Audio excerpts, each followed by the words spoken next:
Čaute, ja som Nika a dnes natáčam ja. Ahoj Veronička, tak ukáž nám, čo tu pre nás máš. Ahojte, vítajte pri analýze močových kameňov alebo konkrementov. Ku nám chodia vlastne zvozy s takýmito močovými kameňmi rôzneho tvaru, veľkosti a farby, pričom vlastne každý jeden takýto kameň si musíme zaznačiť a rozdrviť. Po rozdrvení vzniká takýto prášok mažiarikom, ktorý vlastne si potom zoberieme kúsok z tejto vzorky, z toho kameňa, zmiešame ho s týmto bromidom do takejto myštičky, znova to premiešame a dáme pod určitý tlak, aby sa vytvorila tabletka. Po vybratí z lisu nám vznikne takáto tabletka, ktorú potom vložíme do analyzátora, ktorý máme tu, ktorý funguje na princípe infračervenej spektroskopie. A ten nám vlastne vyhodnotí, o aký typ močového kameňa ide na základe krivky, ktorá nám potom vznikne v systéme.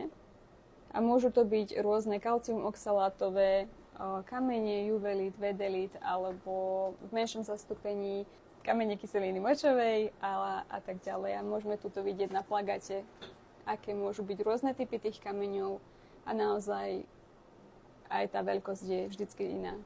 Máme takúto ďalšiu raritu, ktorá ku nám niekedy chodí, takýto veľký močový kameň, ktorý pochádza z močového mechúra a je infekčný. Ďakujeme Veronička, vidíme sa o týždeň. Nemáte za čo?